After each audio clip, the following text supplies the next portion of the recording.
Halo guys, welcome to Kiratan Channel. Excited jika sudah bersama dengan dua cindok kesayangan kalian. Apalagi kalau bukan dengan review kita film terpopuler, terkocak, terngakak, terreview, terfilm, terpanas, ternyetir mobil, terpose berantem, Terpetinju Yogyakarta, terblack ngewe dan black mamba dengan teropet, teranyung jadi angin. dikasih anyong malah dapat anjing, dikasih anyong malah dapat anjing. Ya. Gatel, cewek gatel. 20 Oktober filmnya masih sama ya, karena kemarin kan kita nonton ini kayak cuman nonton jembatan film ya, scam. sebenarnya masih sama ya, kita film itu masih sama di bioskop. Cuman hari ini kita ingin mereview sebuah film Dari Hitmaker dari Studio. Hitmaker Studio yang diangkat dari sebuah thread karya Zero Point yang sempat ketahuan kalau itu bohong. Di thread Sumala bohong, tapi yang ini kayaknya udah tobat dong. Masa bohong terus? Masa bohong lagi? Masa bohong terus, kayak nggak mungkin dong. Kali aja kan sih orang kalau bohong mah, kalau yang kayak Nggak udah mungkin ketahuan. berkali-kali gitu. Iya, kayak terasa banget vibes-nya, Terasa nyatanya tuh terasa banget. Terasa Ini banget kisah nyatanya. kisah nyata banget, ini fake anjing. Geti Irang, film yang diproduksi oleh Rocky Soraya dan direktur oleh Tommy Dewo, ditulis oleh Rihiam Junianti dan diproduksi oleh Hitmaker Studios, dibintangi oleh Titi Kamal, Darius Sinathrya, Sara Wijayanto, Nungki Kusumastuti, Egy Fedli, Yvonne Dahler, Agus Firmansyah, Tenho Ali, Bambang Uban, Safira Doyle. Kok banyak banget, padahal tadi kayaknya enggak itu rumah total berempat paling. Iya. Yang paling rame satu scene 4 orang. 4 orang, Sara Wijayanto sama Dukun satu. Persis kayak banyak banget dah. Jadi banyak ini mau caper. Jangan-jangan ini kayak kru lighting Kru dimasukin aja. kru catering. Buat Porto. Jadi orang cuma tahu Porto tapi nggak nonton Iya. filmnya gitu. Kayaknya yang kayak kru apa sih? Kru yang tadi rewangan nikahan Orang yang itu masa-masa gitu. dimasukin juga ke sini anjing. Lalu ada Safi Ramdan. Lalu juga ada Bahlil Siregar. Lalu juga ada Julie Prananti. Itulah dia, dan juga ada Aziza Salman. Diceritakan Jule yang sudah memiliki suami malah selingkuh. Mana? Coba apa sih? Pram adalah pasangan suami istri yang pergi ke Yogyakarta untuk menonton petinju.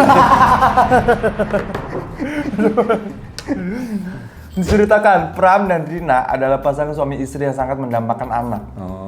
Pada akhirnya mereka memiliki 3 anak dan juga Pram sangat mencintai anaknya, malah tetapi istrinya malah tinggal di Lebak Bulus.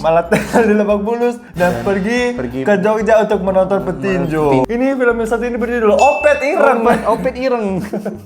Nontonin Opet Ireng. Berdua, filmnya sedang tayang di bioskop. Jika kalian ingin nonton filmnya dan gak ingin kena spoiler, silakan kalian bagian gue nih. Nadehon diduga gugat cerai Jule, nasib selingkuhan dikabarkan terancam drop out kampus. Kisruh rumah tangga tiktokers Julia Prastini atau Jule dan Nadehon tampaknya memasuki babak baru yang serius.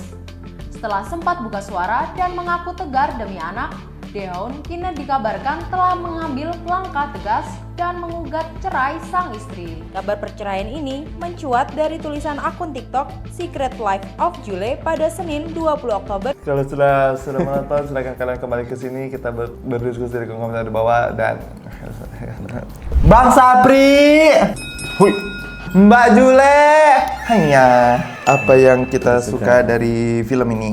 Pertama ya, kalau Hitmaker tuh ya udah jelas deh, maksudnya kayak secara kualitas film sebenarnya Secara resource oke lah ya, maksudnya kayak castingnya oke lah, maksudnya kayak budgetnya ada, mereka bisa bikin apa acara rewangan itu yang banyak orang tuh beneran kayak orang lagi mau hajatan kan. Itulah privilege PH gede, jadi mereka tuh udah punya akses buat banyak vendor, ke banyak lokasi, ke banyak cast, jadi itu udah privilege lah dari Hitmaker seperti biasanya. Terus juga yang perlu kita highlight adalah ada satu adegan jadi kan ceritanya si Pram ini manajer teh. Wah, itu set public teh-nya bagus banget ya. Public teh-nya bagus. Itu kayak beneran mereka syuting di dataran tinggi sih itu. Kayaknya mereka beneran syuting Di Wonosobonya deh kayaknya. di ini deh, di pabriknya Sosro dah. Bahkan ada mesin teh yang kayak diker di jalan di atas itu ya. Bener banget ya. Bentar lagi nanti ada Sosro X Darius. Sosro X Darius. Dipetik oleh Darius langsung gitu. Ini Sosro varian teh ireng. Teh ireng. Teh ireng. Teh ireng basi anjir. Dari cast-nya, dari setnya, dari tone-nya sih sangat bagus ya. Makanya aku sempat bilang, ini vibes-nya kok kayak iklan lebaran tapi 1 jam. Bener, kalau kalian nonton di awal-awal tuh sempet ada vibes-nya tuh ala-ala Iklan sirup marjan gitu ya. Jadi kayak orang-orang pakai putih hijab, hijab terus mempersiapkan sesuatu gitu loh. Di shot dari luar warna grading filmnya tuh kayak sirup marjan bener dah. Iya, bentar lagi ada yang bawa ketupat tuh, bawa masuk ke rumah gitu. Iya, terus kayak dia bikin kan kayak lokasinya tuh kan kayak di desa-desa gitu bener-bener kayak sirup marjan dan itu tuh sangat eye pleasing banget menurut gue. Menurutku di babak terakhirnya Final Battle-nya cukup berani sih, sangat berani sih. Bener Dan sih.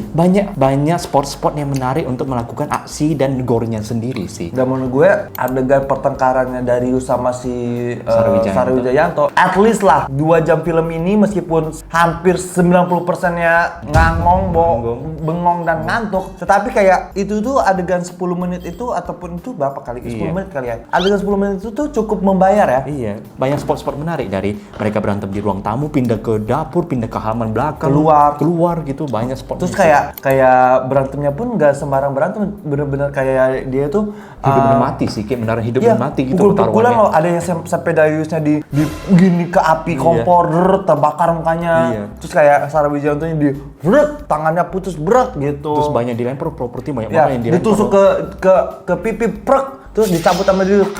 Itu menurut gue sangat memberikan efek The Raid ya. Iya. Di situ ya. Kayaknya karena ini babak terakhir, jadi sutradaranya bilang, oke, ini hari terakhir kita syuting, semua properti boleh dilempar gitu. Jadi udah Sarwijayanto lempar itu terus Darius nanti Sarah nanti tusuk aja pipiku gitu. Nanti itu ada api, nanti ntar aku ke api gitu loh. Jadi kebebasan berantemnya dibolehin gitu loh sama akhirnya saudara. memberikan efek real pertarungan gitu. Yang real ya, Iya, real dan natural epic. ya. Iya. Tapi menurut gue itu bagus banget sih. Pertarungan dari itu tuh salah satu hal yang lumayan bisa dinikmati ya itu. Desain hantunya nggak yang buruk, tetapi nggak yang bagus juga. Tapi maksudnya kayak at least dia bisa mendesain sosok monster yang nggak ngasal-ngasalan lah. Maksudnya kayak ada konsepnya gitu. Dan berkonsep lah. Dan make-upnya juga bisa diapresiasi sih, apalagi make up si Egy Fadli sebelum berubah cukup menyeramkan loh. Dari matanya, kantong matanya dibikin besar banget dan tatapan yang sangat menakutkan dan pipinya tuh cukup kumuh gitu loh. Kumuhnya itu dapat banget sih. Bener. Jadi kayak itunya udah bagus sih menurut gue. Apalagi ya udah kali. Udah itu sih lebih ke general ya. Masuk ke catatan hitam film Gotira.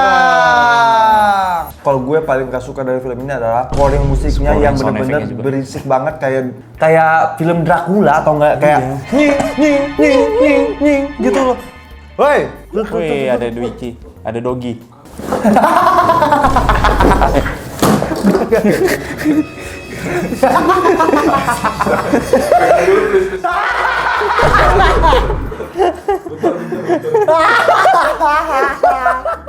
Ada atraksi ya. Kita kembali ke scoring film musiknya menurut gue bener-bener berisik banget kayak film Dracula yang cing. Dan itu tuh ditempatkan di semua scene, jadi itu membuat kayak nggak enak banget anjing, bener-bener sakit telinga cok. Dan ditambah dengan sound effect monsternya, padahal pergerakan monsternya sangat minim tapi sound effect-nya sangat lebay. Ibaratnya kayak plastik kresek diberi kayak gini. Padahal monsternya cuma jalan begini. Itu begini, langsung kayak gitu loh, lebay banget loh. Film ini ceritanya simpel tapi kayak saking simpelnya kayak nggak menarik karena semuanya tertebak di awal. Udah tertebak sih. Gue nggak tahu ya di antara semua thread itu kenapa ini anjing. Kenapa? Apakah udah terlanjur kontrak? Harus banyak film dari Zero Point? Kalau nggak kayak maksudnya kayak apakah karena biar ada varian baru santet gitu ya, kayak kita tuh pengen kasih tahu ini ada santet ini loh. Kemarin kan santet segorop itu udah segala macam. Ini ada lagi santet ini namanya racun sangga kan udah. Ada lagi nih namanya geti ireng. Tapi maksud gue kayak eksploitasi santetnya pun tidak dilihatkan. Misalnya kayak kalau dulu santet segorop itu kan dikasih lihat ya, dijelasin kayak itu apa. Sampai mereka kan ke 7 pantai kan? Enggak, gitu. racun sangga juga kan gitu kan? Iya. Cara menetralisirnya gimana? Terus medianya apa? Teror yang dihasilkan seperti apa? Kalau ini kayak nggak dijelaskan aja, tiba-tiba pokoknya kayak si Titi Kamal terganggu aja sama sosok kakek-kakek. tiba-tiba kata itu kamu kena santet. Maksud gue kayak penjelasan dan eksploitasi soal santet ini kurang dieksplor jadi- lebih lanjut sih. Jadi kayak membuat kayak bingung gitu. Iya, Film ini research-nya- arahnya mau dibawa kemana gitu. Research-nya nggak ada apa yang membedakan dia sama santet pada lainnya. Semua santet sama, penuh dengan dendam. Tapi apa yang membedakan ini? Kenapa namanya ini? Kenapa media harus tikus? Kenapa harus konsepnya darah hitam? Bener. Udah, karena semua santet sama aja. Kenapa kayak selalu kita dilihatkan tikus tetapi bentuk hantunya tuh malah kayak kakek-kakek gitu kan. Iya, kayak malah sempat ada kayak landak gitu. Iya. Ada Ada Godzilla anjing. Godzilla-nya. Godzilla ada itu, duri-duri punggungnya gitu Iya. loh. Medianya Sarwijayanto dalam pot itu nggak dikasih lihat dalam potnya ada apa. Bungulnya. Bunggulnya itu dong. Geti ireng itu apa? Terserah. Lu cari sendiri aja di ChatGPT. Pokoknya ini geti ireng. Sumpah ini geti ireng gitu. Kita selalu mencari tahu sendiri informasi tentang geti ireng ini dan menurut gue kayak it's not very pleasing. Malas. Bahkan untuk film yang durasinya hampir 2 jam ini ada begitu banyak ruangan yang bisa mereka pakai buat mengeksplor santet ini, tetapi Malah ruangan itu malah dipakai untuk hal-hal yang nggak penting gitu. saling tuduh-tuduhan aja. Cuma saling tuduh-tuduhan siapa yang ngirim santet ini sepanjang Saling filmnya. tuduh-tuduhan, terus teror-teror Teror yang jejak berulang. kaki yang kayak Teror kaki yang berulang berkali-kali. Maksud gue kayak gini, mereka ini diteror ada jejak lumpur kaki di tanah gitu kan, dan itu terjadi berkali-kali. Sampai 4-5 kali kayaknya itu. Dan sampai keempat kalinya pun mereka nggak curiga gitu, kayak ada yang salah, kayak ini kaki bapak ya, ini kaki budar ya. Maksud gue kayak Sampai 5 kali loh mereka mempertanyakan, ini jejak kaki siapa? Ini apa? Ini tanah apa? Gitu terus loh. Padahal jejak kaki itu di awal film udah ada ketika dia diteror pertama kali di kawinan gitu. Itu jejak kaki yang sama gitu. Pas jejak kaki itu dia ikutin, ternyata di dalam baskom itu ada tikus gitu kan. Maksud gue kayak kok bisa dia nggak curiga, kok dia nggak recall kayak ini kan jejak kaki yang kayak dulu waktu aku kawinan ya. Kok dia ngikutin aku sampai sini ya? Ini pasti ada yang salah. Enggak anjing, nggak ada logikanya nih si Rani ini. Si Rani nggak ada logikanya nih. Masih aja dia tuh bingung ini jejak kaki siapa? Jejak kaki hantu, setan, tolol anjing. Jadi pada akhirnya semua orang di sini kalau kejadian teror, mereka lupa dengan teror sebelumnya. Seolah-olah ini teror yang baru terus setiap hari. Padahal kalau dari POV kita penonton, ini terornya diulang-ulang terus loh. Capek itu. sih. Secara acting menurut gue kayak Titi Kamal sebenarnya bagus, cuman kayak udah nggak ada yang bisa dieksplor lagi Kayak kayak udah nggak ketolong dari iya, ceritanya sih. Kayak dia tuh udah sedih aja terus tau nggak sih lu kayak Dia bener sedih dari awal loh. bener kak, marah juga mukanya sedih, takut juga mukanya sedih anjing. Kayak menurut gue kayak ini loh, kayak Naysila Mirdad anjing. Kayak di sinetronnya Naysila Mirdad kayak Yang penting kayak orang sedih. pantas sakiti anjing. Makanya pas adegan akhir si ibunya kayak mau berpisah sama anaknya. Sutradara ini ingin menekan perpisahan ibu dan anak, pengorbanan seorang ibu untuk anaknya. Jadi nyawanya ditaruhin tapi nggak dapat tuh, Nggak dapat. pun kayak Karena kita udah terlalu banyak dikasih dosis nangis sedih. dosis sedihnya itu terlalu banyak sampai kayak ketika di akhir tuh dosis itu udah nggak mempan sih, udah nggak ngefek sih. Lanjut selanjutnya adalah Darius sebagai Darius. orang Solo. Menurut gue kayak dia lebih kayak Pak Jokowi sih, bener kayak vibes-nya tuh bener-bener Pak Jokowi yang sangat kaku main film itu loh. I know Darius is a good actor, tetapi kayak keterbatasan dia harus berakting pakai bahasa Jawa kali ya. Jadi kayak Dan itu tahun 1980. 1980. Jadi kayak dia tuh ada boundaries yang kayak mengikat dia gitu loh. Jadi kayak dia tuh nggak bebas gitu. Menghafalkan dialog bahasa Jawa dan harus berakting. Jadi fokusnya tuh terbagi gitu. Dan di sini tuh kayak jadinya nggak deliver aja sih. Dan dia dihadapin dengan aktor-aktor yang sudah terbiasa bahasa Jawa. Jadinya makin kelihatan dianya beda sendiri gitu loh Jawanya. Malah di sini Sarah Wijayanto bagus banget loh. Bagus ya, Iya, keren ya. karena memang dia orang Jawa, Sarah Wijayanto gitu. Dan maksudnya kayak di sini kan pas banget juga kan dia sebagai kayak sekretaris nakal yang Iya. jahat gitu kan. Dapet Kayak banget dia. dapat vibes-nya dapat gitu. Ditambah kan struktur mukanya kan memang kayak agak tegas ya. Jadi kayak cocok untuk peran-peran seperti itu. Film ini menurut gue sangat terburu-buru dalam menyelesaikan tiap act-nya ya. Jadi kan ceritanya si Rani ini dia ini nggak bisa hamil. Tiap mau hamil tuh dia anaknya diambil. Digugurin. Anak pertama diambil, Dimakan dimakan monster 7 hari setelah dia hamil. Anak kedua 7 7 minggu. Nah hamil lagi tuh 7 tahun. Oh ya 7 bulan. 7 bulan masih digugurin. 7 tahun. 7 tahun, 7 tahun. Nah, itu pokoknya tiba-tiba aja nih nggak ada adegan apa si Rani ini hamil aja gitu. Kayak dan tiba-tiba tuh itu semua udah 7 bulan aja gitu. Maksudnya gue kayak sebelumnya dia tuh lagi biasa aja. Iya lagi trauma, lagi diganggu setan. Adegan berikutnya kayak cuman 2 detik kemudian tiba-tiba dia udah hamil, udah kayak diganggu setan gitu. Maksud gue kayak Gak ada jedanya, jadi malah mengandalkan teks. Ada tulisan 7 bulan kemudian, 7 minggu kemudian, 7 tahun kemudian. Jadi kayak dan kita tuh nggak dikasih adegan dia bikin bayi gitu. Maksud gue kayak bukan karena harus diperlihatkan banget, cuman nggak ada jedanya aja. Apalagi scene sebelumnya itu Rani itu sangat trauma dengan sosok hantu yang diterorin gitu loh. kok masih bisa kepikiran punya anak kayak gini loh. Udah digugurin gak ada trauma punya anak gitu Nggak loh. gini, dia tuh udah diganggu di hantu pertama, dia kan keguguran. Dimakan. Diganggunya pun itu bukan diganggu yang kayak gimana loh, bener-bener kayak dia tuh dilompat ke setan, diludahin, Dirobekin rahimnya. perutnya dirobek, perut, boro-boro mau lagi, maksudnya kayak boro-boro mau kepikiran punya anak lagi ya. Gue udah, kita usir dulu deh ini setan. Iya. Kok dia masih bisa nafsu gitu ya? Iya, maksudnya kayak, ya dia Darius sih. Darius kayak sih. siapapun kayaknya ngangkang. Siapa yang nggak mau ya, semua Iya, ngangkang. sama ya. Tadi aja ada penonton ngangkang di Iya, sepanjang film ini. maksud gue kayak di sama Darius ya semua cewek pasti kayaknya mau. Semua Cuma maksud mau. gue kayak Ya udah, mungkin alasan yang bisa kita terima di film ini karena dia Darius. Iya, itu. Ya, itulah. kedua dia Darius. Jadi mau setrauma apa atau setakut lu sama hantu, Ini Darius, men. ini Darius, Iya. gua akan tetap Iya. ngangkang. Iya. Ini aneh banget ya. Maksud gue kayak kalau gue ya jadi si Rani boro-boro gue mau punya anak kayak gue mikir dulu ini gue habis diganggu hantu gimana cara kita ngusir dulu. Mending Gua nggak ada nafsu-nafsunya dulu nih, Kagak ada hilang. nafsu-nafsunya dulu, Ilfil gua. hilang. Ilfil gua, rahim gua dirobekin setiap 7 minggu. dan maksudnya kayak waktu dia bikin anak itu kan posisinya rumah itu masih ada hantu. Berarti kan waktu dia brok ada kakek-kakek tuh ngeliatin gitu kan ngeliatin kayak.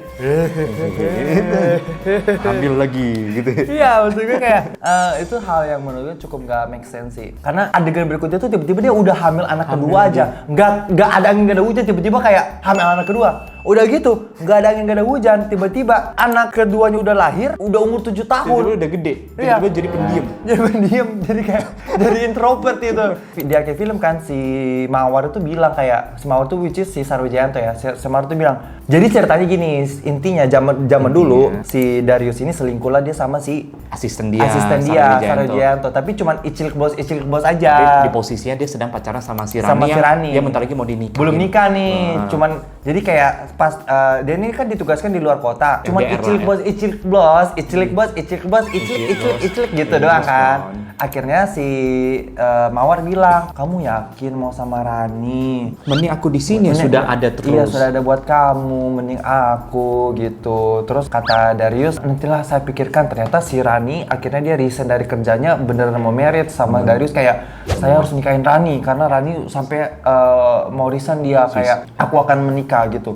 Marah lah Sarwijayanto. Dia lempar botol, dia lempar BH-nya gitu Nah, semua. si Sarwijayanto akhirnya di akhir film dia tuh bilang gini, "Saya sangat puas menyiksa kamu 7 tahun 7 ini tahun kayak ini. daripada mematikan kamu satu persatu, saya sangat puas menyiksa kamu 7 tahun." Maksud gue kan berarti ada momen-momen mereka ini tersiksa selama 7 tahun. Tapi itu tuh hilang. nggak ada. Itu tuh kita nggak diperlihatkan. Sisanya apa aja gitu loh. Iya, maksudnya kayak apa sengsara kenapa mereka berdua ini? Gue liatnya emang happy aja. Happy aja 7 Happy-happy tahun, aja, iya. malah harmonis sekali tuh sebelum ada teror lagi gitu Iya, loh. maksud gue gitu. Jadi kayak itu tuh kenapa tuh penting? Karena pada akhir film kan kita tuh dikasih lihat kalau si mamanya ini kan mengorbankan nyawanya buat anaknya. Itu tuh bisa jadi momen buat membangun emosional penonton gitu di situ anjing. Tetapi ini nggak dilakukan dengan baik.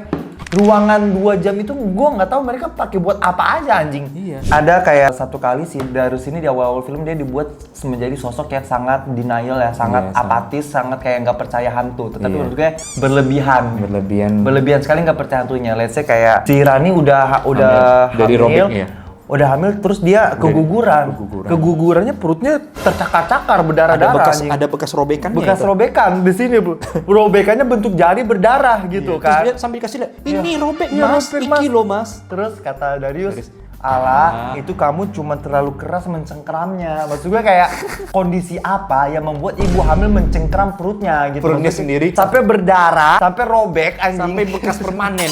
Sampai bekas permanen. Sampai itu darah muncul di bajunya gitu. Maksud gue kayak Denial. apa itu denial yang bodoh. Si Ran ini kayak tetap dia nggak tenang hatinya. Dia Sampai pan- berkali-kali dia bilang, itu kakek tua Iya, tua kakek gitu loh. Terus si Darius, "Enggak, setan itu enggak ada," gitu kan. Udahlah. Akhirnya si Ran ini diam-diam memanggil dukun gitu. Orang pintar gitu dia bilangnya. Orang pintar yang kelihatannya kayak nggak pintar amat gitu. Soalnya kayak pelangga-pelangnya kok kayak nggak meyakinkan Jatuhnya gitu. kayak lurah ya. Iya, kayak Lebih lurah. kayak lurah mereka itu ya gitu. Jadi kayak lurah anjing gitu. lurah, soalnya- Udah datanglah dia ke rumah dibilang, "Kamu kena santet," gitu. Dugaan kamu benar. Ini ada santet Nah, gitu loh. akhirnya dia dikasih air doa. Taruhlah air doa ini di sudut-sudut rumah gitu. Dia taruh sudut rumah 7 bulan tidak ada ada gangguan. Sampai satu pagi Si Darius si ngegap. Darius itu melihat kayak Kok apa itu? Kok ada air doa? Diambil itu air doa kayak kamu diam-diam memanggil orang orang pintar. pintar ke rumah. Ini tidak bisa gitu. Akhirnya itu diambil, dibuanglah ke Tong sampah. tong sampah. Brak, dibuang. Terus tiba-tiba malamnya langsung diteror lagi. Nah, maksud gue gini, itu kan air doa ketika dibuang itu tuh nggak pecah. Kecuali itu pecah itu kan cuma dibuang gitu, itu prek gitu. Cuma kayak pindahin aja ke tong sampah gitu. Iya, nggak kalau pecah. gue jadi si Rani, gue ambil lagi, taruh lagi aja. Tapi gitu. beda tempat. Mungkin di lemari atas, di lemari atas biar dari Iya. sekali lihat gitu loh. Kalau enggak, apa keramik dibongkar, taruh di dalam di semen di ditutupin. semen set gitu. Kalau enggak, kubur anjing kayak taruh di mana di di belahan jepit, misalnya kan boleh tuh. Kalau nggak di pantatnya mbahnya. Bandar. Bandar. Iya. Maksudnya kayak kalau gue jadi itu, gue ambil lagi, gue taruh lagi gitu. Ini mah enggak, udah dibuang aja gitu. Akhirnya apa? Malam diganggu setan, mampus Dan anjing. setelah diganggu setan nggak ada dialog. Si Darius dia bilang kok teror lagi ya? Apa karena air doa itu? Nggak ada dialog seperti itu. Iya, udah tuh akhirnya malam itulah di situ pertama kali Darius akhirnya ngelihat sosok si kakek itu kan. Iya, si kakek akhirnya itu. dia kejar kakek itu naik ke atap gitu. Genting, iya.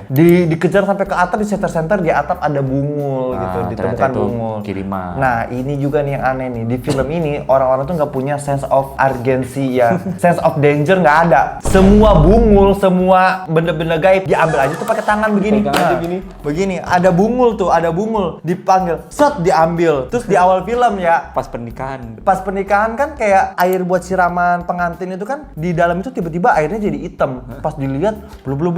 Ada tikus. Ada mayat tikus anjing. Diambil aja tuh mayat tikus begini, diambil, Ini tikus mati. dibuang, berat gitu. Enggak, maksud gue kayak itu tuh nggak ada sense of danger-nya. Itu kan hal yang apa ya? Hal yang misterius. Itu hal yang aneh gitu. Kayak kenapa asal pegang aja gitu anjing. Nggak ada sense of danger-nya gitu, Cok. Setelah buang tikusnya, dia pegang lagi darah Iya. gini. Ini geti irem. Setelah dia buang tuh tikus ya, masalahnya tuh tikus itu jijik banget. Itu tikus tuh perutnya kebelah, dagingnya berceceran ya. Pasti ada parasit itu pasti. Iya, masih bisa loh dia abis dia buang tikus itu ke tanah, dia beginiin tuh air, dia sekop begini, dia gini-gini tangannya. Ini Iki gede ireng. Masukin. Ono bolo iki. Gak, maksud gue kayak gak usah dipegang. Titik kamu aja jalan ya. Dari jarak berapa meter itu titik kamu udah nyium bau gitu kayak kok bisa dia cuci tangannya di situ si bapak itu anjing. Iki gede. Enggak, maksudnya kayak gak harus digituin. Di sendok begini aja sebenarnya udah bisa diginiin. Dilihat teksturnya kayak gede. Bisa. Gak perlu dia beginiin, digini-giniin, gak perlu. Anjing. Kalaupun itu dia mau nyekop itu tikus, bisa pakai ini juga sekop, buang di plastik. Kenapa dia buang buang aja dia di tanah. Anjing, aneh banget. Semuanya Cok. dipegang loh. Aneh, bener aneh. Nggak ada sense of danger aja sih Iya. satu film ini. Karena kan kata si dukunnya bilang kayak ini tuh harus kita hancurkan media santetnya Medianya. gitu. Nah, Dan cari tahu siapa akhirnya yang mereka mencari tahu siapa yang ngirim. Pertama kita tuh dibuat curiga sama adalah satu sosok namanya Yudi. Nah, Mantannya si Rani zaman dulu. Jadi katanya si Yudi ini sangat obses lah sama si Yani. Akhirnya dalam 20 menit 30 menit film itu adalah mencari Yudi. Di mana Mencari Yudi? Telepon-teleponan gitu. Nah, ini telepon-teleponan kan. Ingat ya, tahun 80, telepon-teleponan, kring. Si Rani nelpon teman-temannya. Halo Mary, kamu tahu Yudi? Loh, aku nggak tahu Yudi. Oh, terakhir kan Yudi kesini gitu. Sampai ada satu momen pas telepon, misalnya ya, halo Hari, kamu tahu Yudi di mana sekarang? Aduh, aku nggak tahu lagi Yudi di mana. Oh ya udah, kalau tahu nanti kalau kamu lihat Yudi, kabarin aku ya. Terus kata si Hari, oh iya boleh, aku kabarin di mana. Terus kata si Rani, di sini aja. Makasih. Maksud gua kayak di sini aja tuh seolah-olah dia nelpon pakai HP yang kelihatan nomor HP-nya. Ini nomor yang tombol muter loh. Telepon Masa nggak tombol putar kan nggak ada info riwayat. Iya. Kalau gue jadi si Hari ya, gue begini. Orgil nih masa. Kan nggak ketahuan historinya. Iya, Kan pas tombol ditutup putar telepon. nggak ada history. Pas itu telepon kayak Orgil orgil. Pantes lu digugurin. Pantas lu disantet anjing. Banyak kanen, ya udah akhirnya Ya, selama akhirnya- 20 menit dicari Yudinya udah meninggal. Ya ternyata dicari-cari Yudinya udah meninggal. Terus kayak Mau digiring lagi nih. si Darius aneh dong kayak loh kata Pak Warno kalau orangnya udah meninggal harusnya santetnya udah selesai. hilang dong gitu. Berarti bukan sama ini. Warno. Terus si Darius nelpon lah. Halo Rani, si ini udah meninggal, si Yudi udah meninggal. kamu nggak punya Sasaran lain. tersangka lain gitu. Musuh lain gitu. Ya kamu nggak punya orang lain yang ada di pikiran kamu. Nggak ada. Nggak ada. Siapa ya? Atau mungkin mama kamu. Dikira penonton tergiring. Dikira Wah, kita iya, terpikir apa jajan mamanya ya? mamaku enggak sama sekali Enggak. anjing, kayak itu tuh aneh banget cok. Kayak kita tuh seolah-olah mau digiring ke sana tapi dari awal kita udah tahu Udah arahnya mau kemana. sumpah, anjing. pas tikus itu diketemuin di pernikahan kita udah tahu ini pasti ada suaminya nih. Soalnya Iya. awal suaminya nggak ada. Suaminya nggak disorot sama Nggak sekali. disorot, jadi udah Bahkan kayak ketika si Rani dikasih wejangan sama mamanya, kan dikasih wejangan kayak Rani, kamu sebentar lagi mau menikah.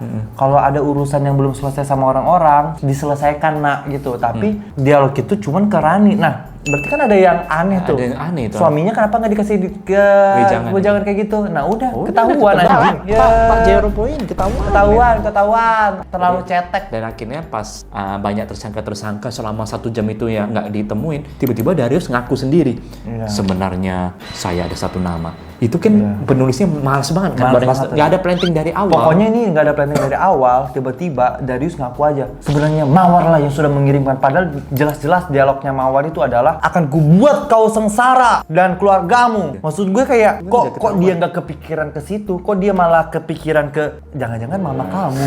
Masa Rani. itu cara membuat film itu jadi terasa lebih panjang. Dan itu adalah sebuah reveal yang males. Kenapa? Bener kata Ais, karena nggak ditaruh di Nggak ada awal. planting. Tiba-tiba Mawar pelakunya. Ya, kalau gitu bisa aja siapapun ngaku sebenarnya ada satu nama. Bikin aja pembantu yang ngaku sebenarnya tetangga sebelah gitu loh. Iya. Kesannya kayak gitu loh. Mereka tuh sempat melahirkan 7 tahun kan. 7 tahun itu di ulang tahun ke-7 si anak Dwi ini akan diambil Sama setannya itu ya. Jadi sempat 7 tahun itu sempat nggak ada masalah lah ibaratnya ya, nggak ada teror, nggak ada apa gitu. Tetapi kita nggak dilihatkan emang 7 tahun itu apa yang terjadi gitu. Tiba-tiba pokoknya udah 7 tahun. Dan tiba-tiba juga si dukun Pak Sarno ini udah growing anjing, kayak udah punya agensi. Tiba-tiba datang bawa timnya 3 orang. Udah 3 orang, wih 7 tahun dia udah rekrut, ada Iya. rekrutnya. Kayak jadi agensi dukun gitu ya tiba-tiba. Dan aneh juniornya lebih jago dari Iya, dia gitu loh. Tiba-tiba pokoknya dia udah punya agensi, dia udah datang bawa tim, adalah satu dukun gondrong sama anaknya si Aryo gitu kan. Malam-malam itu ketika mau diambil lah si Dwi anaknya itu sama si setan yang di awal itu. Pak Nartonya mati. Pak Nartonya mati. Sisa dibunuh. 2 juniornya ini. Sisa 2 juniornya. Akhirnya di situ pun sempat terjadi ini sebenarnya kayak musuh setannya pun cuma kayak gini. Pergi kau. Pergi kau. Pergi kau. Pergi kau. Pergi kau. Cuma gitu doang anjing Pergi kayak. kau. Balik ke asalmu. Pergi kau. Balik ke asalmu. Disiram air. Wes. Anjing banget, anjing banget. Gitu. Aduh, males banget. Akhirnya malam itu si ini bilang kita harus mencari Mawar. Tapi Mawar di mana? Tenang, dia Tenang. pakai bandul, kucuk. Tiba-tiba. Mawar ada di Bondowoso. Tiba-tiba, kalungnya langsung ada yang kepetan. Iya, Gitu. brut. Mawar ada di Bondowoso. Wih. Selama 7 tahun Pak Narto mencari Mawar, si juniornya hanya bisa menemukan Mawar dalam satu malam, Satu malam. tanpa foto, tanpa gambar, tanpa barang-barang Mawar, hanya mengandalkan kalung bandul itu. Iya. Mawar ada. Seolah-olah di Bondowoso yang namanya Mawar emang cuman Sara Wijayanto Iya. dah. Pokoknya kayak kan misalnya bisa Mawar siapa? Orang si dukun itu nggak tahu Mawar mukanya kayak Bentuknya kayak gimana, fotonya nggak iya. ada, barang peninggalannya pun Iya, nggak ada. nggak gitu. ada. Mawar siapa anjing? Tapi dia bisa tahu. Iya anjing. Polisi ini gua kasih saran buat Polda ya. Mending rekrut tuh si dukun itu buat cari Bejorka. Nah, dia tahu tuh. Gak bakal salah tangkap. Cuma pakai bandulnya. Iya, waktu mencari Syaroni, nah pakai Syaroni ada di Singapura. Nah, bisa kayak gitu. Si Mawar ada di pinggiran Di Wonosobo gitu. Wonosobo. Akhirnya mereka nyetir lah ke Dan Wonosobo. benar sampai ada. Benar ada di situ. Berdua doang ya. Tiba-tiba pokoknya nyampe aja. Nah, itu hal yang sama juga terjadi ketika mereka nyari Yudi.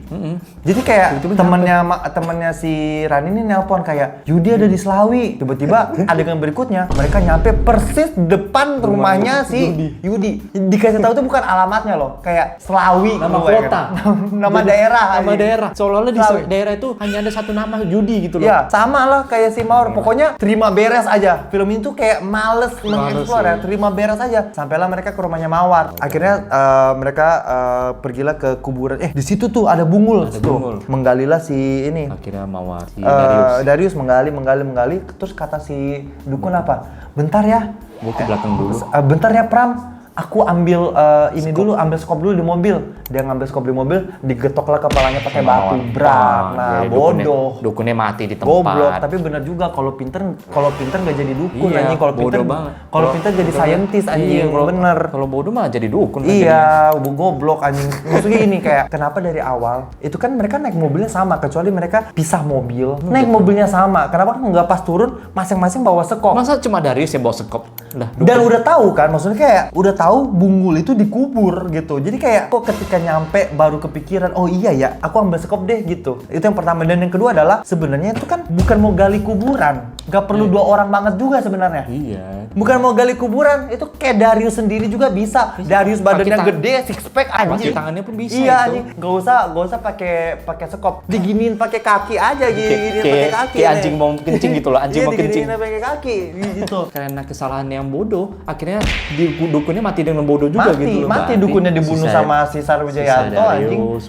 Udah, akhirnya disitulah terjadi perkelahian sama Darius. Di sisi sana Berantem Aryo pun udah mati. Anak Mati, dukun itu dibunuh. dibunuh sama setan kan, Dan kepalanya Dan dipenggal. akhirnya si anaknya si Rani ini mau ditarik, terjadilah ceritanya mau drama ibu dan anak. Ya. Jangan ambil anak saya. Kalau mau tukar dengan saya, kalau kamu suka dengan saya, ambil anak saya, tapi jangan nyawa anak saya. Akhirnya disitulah sutradara ingin membuat kita empati dengan ibu, empati dan empati ingin dengan membuat kita menangis perjuangan seorang ibu yang mengorbankan dirinya tetapi tidak berhasil. Tidak berhasil, Pak. Apakah kita menangis? Tidak. Kita sedih. Kita Kita sedih. sedih. Coba lagi, try again. Cuek. Nggak sedih. Nggak sedih. Ya udah, ketika Rania dia ambil nyawanya dan benar mati, dikira kita sedih, padahal kita enggak. Biasa dia. Mati mah mati aja, be. Ya udah, Itu. Kira mati ya udah. Akhirnya Rani mati. Dan Lalu di satu sisi Darius masih berantem dengan si Sarwijayanto sampai itu final battle itu terjadi kan? terjadi final battle, Final battle, pukul-pukulan. Yang Sampai- Dariusnya pakai sabit, si Sarwijayanto Mawarnya pakai parang. Udah berantem tuh. Dipotong tangannya mau nih, dipotong. Jadi kayak berantem sung Tangan kiri copot. Tiba-tiba Darius begini. Suk. Jadi ada pose. Dia Pose anjing kayak Bro lupa dia PNS gitu. dia lupa dia itu PNS loh. Dia manajer anjing. Dia manajer loh. Dia lupa dia manajer kebun teh. Pasti ke bawah peran film lain. Dia pasti pernah adegan berantem di film ini jadi ke bawah. Iya. So, saya biasanya gini. Gini. Anjing. Si Sarwijayanto bingung. Gitu loh. Kayak peran ini ya, kayak itu kayak peran di film Biru Sableng. bener Iya, Biru kan? Sableng. Lu itu manajer kebun teh. Lu itu manajer kebun teh. Gak perlu pose-pose. Disitulah Darius langsung minus 1000 aura anjing. Minus 1000 aura. Padahal dia udah aura farming ya, Aura kayak farming. di awal-awal kayak dikasih lihat dia sebagai suami yang itu segala macam. Dia menerima luka Iya, gitu. cakep, tinggi badannya, terus juga kayak udah farming aura. Tiba-tiba dia begini, minus 1000 aura. Minus 1000 aura dan freak. akhirnya long story short si Sarwijayanto mati. Darius juga bunuh diri. Dariusnya bunuh diri dan Dwi-nya akhirnya hidup sama Ibunya, neneknya dan ibu dia sama neneknya. dia jadi dokter gigi. Jadi dokter sampai kuliah, sampai jadi kuliah dokter dan- gigi dan- selamat. ya. Dan akhirnya dokter gigi tersebut ketika dia dewasa pacaran sama Amarzoni. Pacaran sama Amarzoni. Ketemu di Nusa Kambangan. Ketemu di Nusa Kambangan sama Amarzoni. Amarzoni. Selesai. Oh, ini kisah nyata dokter Amarzoni ya. Kita masuk ke overall film ini sebenarnya adalah film yang udah mulai lelah kita nontonnya. Iya. Kayak ceritanya pun sama aja, cuman ini tuh sebenarnya nggak ada bedanya dengan film santet yang lain ya. Cuman beda cast sama beda jenis santet. Beda Itu budget pun- aja nih. Itu pun jenis santetnya pun kayak Nggak dijelasin nggak juga. spesial gitu. Gak ada Kayak, spesial-spesialnya ini. Top bikin cerita soal santet karena is getting tiring, udah mulai melelahkan dan udah mulai nggak menarik ya. Terbukti dari film ini yang sama sekali tidak menarik, tidak membuat intrik, tidak membuat kayak kita tuh Kita harus meluangkan waktu kita buat iya nonton kayak gini. kayak loh. gitu pengen nonton.